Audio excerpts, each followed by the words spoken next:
A long time ago, there lived a very wealthy giant. To him belonged a great castle, which was surrounded by a large and lovely garden. Every afternoon, when they were let out of school, the children used to come to the giant's garden. It was a wonderful place for them to play. The ground was all covered with soft green grass, and here and there over the grass stood many beautiful flowers. There were 12 peach trees, which in the springtime broke out into delicate blossoms of pink and pearl, and in the autumn bore rich fruit. The birds would sit on the trees and sing so sweetly that the children used to pause in their play just to listen to them. And one would say to another, "How happy we are here!" The children had never seen the giant to whom the garden belonged. He had gone away 7 years before to visit another giant who was a friend of his. But after he had stayed with his friend for 7 years, he had said all that he had to say, for his conversation was limited, and so it was that he determined to return to his own castle. When he arrived there and found the children playing in the garden, he became very angry. "What are you doing here?" The children were frightened and ran away, but the giant was not a bit dismayed. In fact, he was glad to see them go. He began at once to build a high wall all around the garden. "My own garden is my own garden. Anyone can understand that, and I will allow nobody to play in it but myself." When he finished the wall, he tacked onto it a sign which read, "Trespassers will be prosecuted." He was a very selfish giant. The poor children now had nowhere to play. They tried to play on the road, but the road was very dusty and full of hard stones, and they did not like it. They used to wander around the high wall when their lessons were over and talk about the beautiful garden inside. And one would say to another, "How happy we were there!" The following year, when the spring came, there were little blossoms and little birds all over the countryside. But in the garden of the selfish giant, it was still winter. The birds did not care to sing in it, as no children were there. Even the trees forgot to blossom. One beautiful flower put its head out from under the grass and looked around. "I wonder why the children are no longer here." And then it saw the sign on the wall, which plainly read, "Trespassers will be prosecuted." What a pity. and the beautiful flower was so sorry for the children that it slipped back into the ground again and went off to sleep. The only ones who were really pleased with the giant's selfishness were the snow and the frost. "Spring has forgotten this garden, so we will live here all year round." And the snow covered up the grass with her great white cloak, and the frost painted all the trees silver. Then they invited the north wind. "Come and stay with us." And the north wind came. He was wrapped in furs, and he roared all day about the garden, and blew the chimney pots down. He, too, was pleased. "This is a most delightful spot. We must ask the hail to visit us." So the hail came, and every day for hours he rattled on the roof of the castle till he broke most of the slates. And then he ran round and round the garden as fast as he could go. He was dressed all in gray, and his breath was like ice. Day after day, the selfish giant sat at the window and looked out at his cold, white garden. "I cannot understand why the spring is so late in coming this year. I hope there will soon be a change in the weather." But the spring never came, nor did the summer. The autumn gave golden fruit to every garden but that of the giant. "To him I shall give nothing. He is too selfish."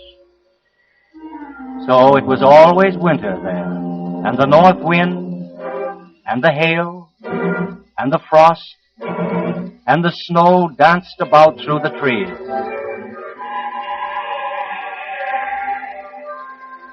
One morning the giant was awakened by what sounded to him like some lovely music.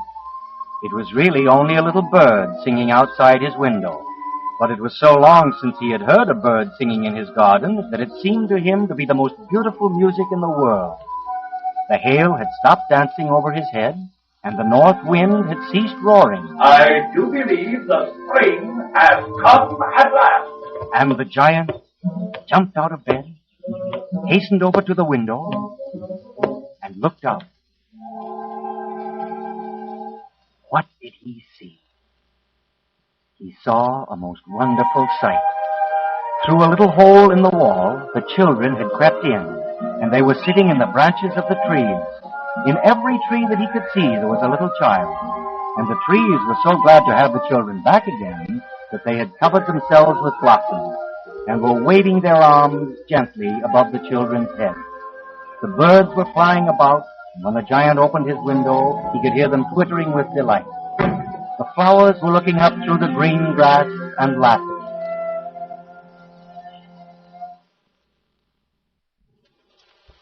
It was a lovely scene, except for one corner where it was still winter. It was the farthest corner of the garden, and in it was standing a little boy. He was so small that he could not reach up to the branches of the tree, and he was wandering all around it, crying bitterly.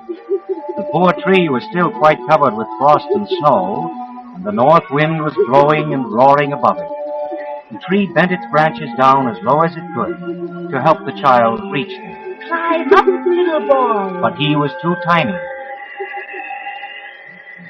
As the giant looked out, his heart melted. He left the window and crept downstairs. How selfish I have been. Now I know why the spring would not come here. I will go out and put that poor little boy on the top of the tree, and then I will knock down the wall. From now on, my garden shall be the children's playground forever and ever. The giant was really very sorry for what he had done. So he opened his front door quite softly and went out into the garden. But when the children saw him, they were so frightened that they all ran away. And the garden became winter again. Only the little boy did not run, for his eyes were so full of tears that he did not see the giant coming. And the giant stole up behind him and took him up gently in his hand and put him into the tree. And the tree broke at once into blossom, and the birds came and sang on it. And the little boy stretched out his two arms and flung them around the giant's neck and kissed him.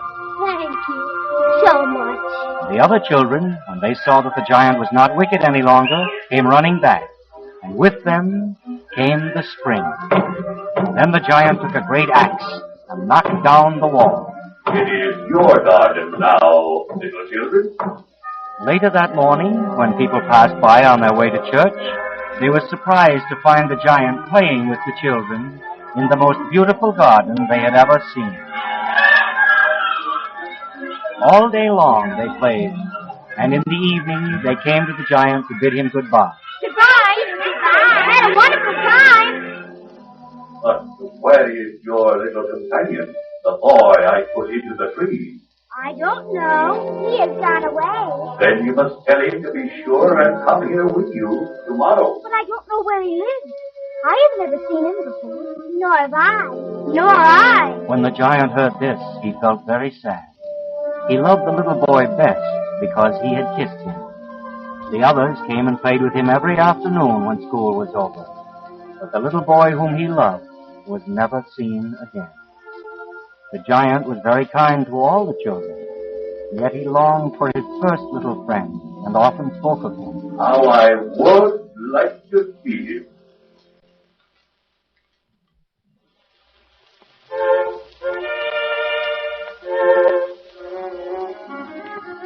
Years went by, and the giant grew very old and very feeble. He could not play about anymore, so he sat in a huge armchair and watched the children at their games and admired his garden. I have many beautiful flowers, but the children are the most beautiful flowers of all. One winter morning, the giant looked out of his window as he was dressing. He did not hate the winter now, for he knew that it was merely the spring asleep, and that the flowers were resting. Suddenly, he rubbed his eyes in wonder. He looked and looked. It was indeed a marvelous sight. In the farthest corner of the garden was a tree quite covered with lovely white blossoms. Its branches were all golden, and silver fruit hung down from them. Underneath the tree stood the little boy he had loved. Downstairs ran the giant in great joy, and out into the garden. He hastened across the grass and drew near to the child. When he came quite close, his face grew red with anger. Who has dared to wound me? For on the palms of the child's hands were the prints of 2 nails, and the prints of 2 nails were on the little feet. Who has dared to wound me? Tell me, that I may take my big sword and slay him. Nay, but these are the wounds of love. Who art thou? And a strange awe fell upon the giant, and he knelt before the little child. And the child smiled on the giant. You once let me play in your garden. Today, you shall come with me to my garden, which is paradise. And when the children ran in that afternoon, they found the giant lying dead under the tree, all covered with white blossoms.